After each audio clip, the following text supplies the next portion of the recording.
This is definitely a we thing and not a me thing. I mean, I had all the help you could ever get. I was in the right school districts. I had players that really loved the game and gave me 100%, and that's all you could ask for. Well, this guy right here, we'd be talking about the state championship that we won. I think we ended up 38-2, and Russ Capps and Bernie Lang and Greg Singleton and Congressman Pete Olson were starters on that game, on that team. And Russ got hurt and Singleton got hurt when we got in the playoffs and we got beat. But it was probably the best team or very close to the best team I ever coached. And we did a lot of good things. We did a lot of good things. And Coach Kruger is probably the best coach I ever had. And I played in college, and one thing we always knew that we were going to be the best prepared team on the floor every night. Because the shots we shot, I shot 100 times that week in practice. Yeah. Nothing was a fluke. Everything was, we did 100 times, and like I said, we were the most prepared team. If we were going to play a very big team and that could rebound well, we'll have a towel around our waist, and we'd be work on blocking out all week.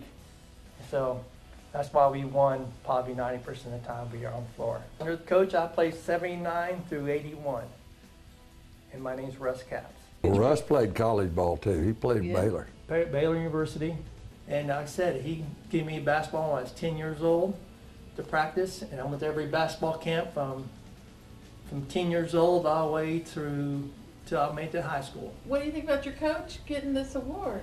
Not surprised. Not surprised at all, because we knew we had the best. Like I said, you know, that was nearly 40 years ago, and I'm still walking around today. I get stopped and go, "How was it playing for Coach Kruger?" And I say, "He's very tough, but we're always ready to go." When I was in college, I was playing basketball for Baylor University. I was playing against Phi Slamma Jamma. So I got out of the game, sat down, and that's against Drexler and Elijah Wan and all of them. And so I sat down, and my coach at Baylor came in front of me to talk to me. He looks at me and goes, "You play for Kruger. This is the middle of a game." I'm like, "Yes, sir, I did." He got up and went left around. I go, "Coach." After the game, I go, "Coach, you know, you going to tell me something?" He goes, "You've already heard it. I can't teach you something new because you already had the best." Oh, golly. Wow. And that was during the game. Yeah. So that's kind of impact, not just me, but you know, other coaches and stuff had the respect. I told Russ I was going to give him $20 if he said all these nice things. And as we know, he's too cheap for that. Yeah, he wanted more, but anyway, he's kind of laying it on pretty thick here. That's all I ever wanted to do was be a coach. My dad, everybody called him Kruger, and he'd say, "Boy, you're going to have to get a real job someday. All you want to do is play ball." And I'd say, "You know, you just keep working and don't spend it, and I'm going to be all right." And he did, and I am. And I didn't make a lot of money. I started off at Cameron $3,200 a year, and I actually got out of the Army on December the 11th. Started coaching at Cameron on December the 14th. Then I went to tried to get the job at Seguin, and they were all Germans, and I'm German, and I'd say, "Wie geht's, was ist los, Jungen?" And they wouldn't hire me, and I thought that was really something. Why wouldn't they hire me? I just played college ball right there in San Marcos, 15 miles away, and they said they wouldn't hire me because I was single. So about 3 weeks later, the San Marcos job opened up, and I got that job. And we beat them 19 straight times. And the games were so big, the rivalry between Seguin and San Marcos was so big, we'd play at Southwest Texas, and our home game and at TLC and their home game. And it was good. And then won state in '65, and that got me the Clear Creek job. Clear Creek job, George Carlisle and Henry Bowerslag was the best. We won 19 consecutive championships, and they called it a national record. And that was just really, really great. And I was planning on staying at Clear Creek when they opened up Clear Lake. And they told me they were going to open Clear Lake 8th, 9th, and 10th. But then Mr. Goforth got all the juniors in there, and they said, who all wants to go to Clear Lake next year if you can? And half of them stood up. And so I said, I'm going to go too. So I met Mr. Carlisle on the football stand and said, I want to go to Clear Lake too. And he said, okay. And it was just so happened that they have League City May Day Parade, and they happened to make me parade marshal. And I've never been spit on so much and cussed. And I mean, it was bad. Basketball at Clear Creek at that time was really something. And we beat them both times first year. That was good. And I stayed at Lake 24/7 at Creek. And that's in basketball country. And Coach Penner's still doing a great job out at Clear Lake. They're still getting in the playoffs every year.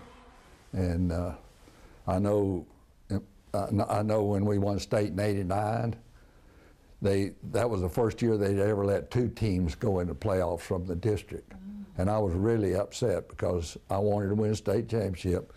And I went to the UIL and I told them, no way should two teams go from each district. There's 32 districts, so it would go from playing against 32 teams to 64.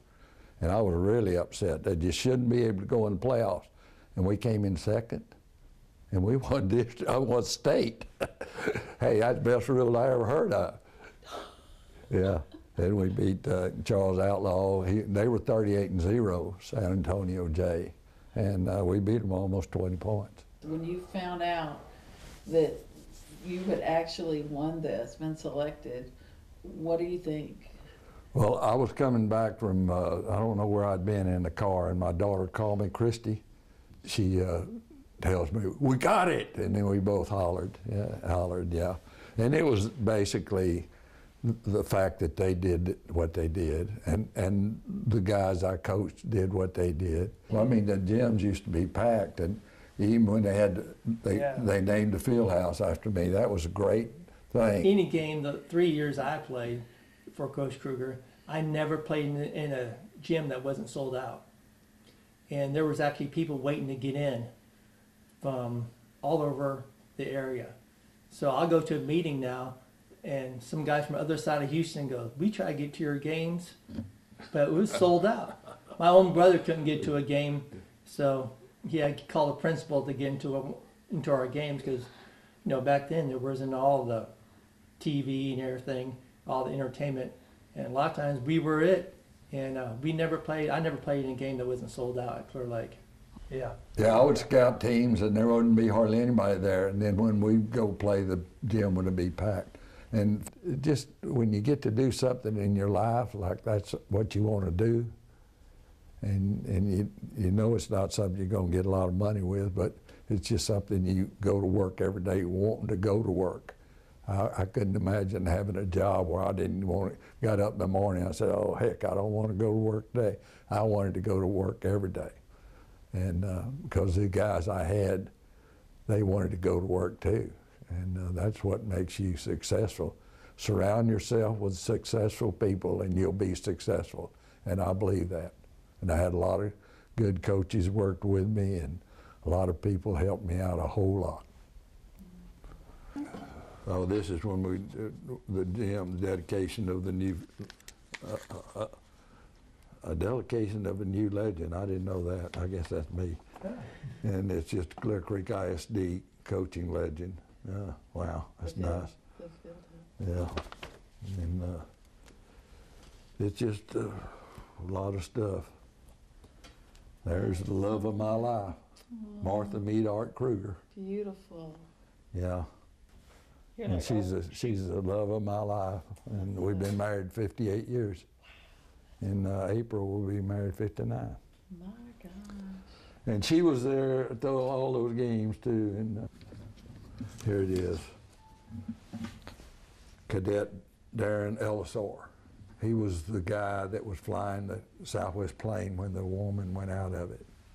And then he said, many people will claim you taught and prepared them for basketball. I too made that claim, but add that to you also prepared me for a more lasting, humble life.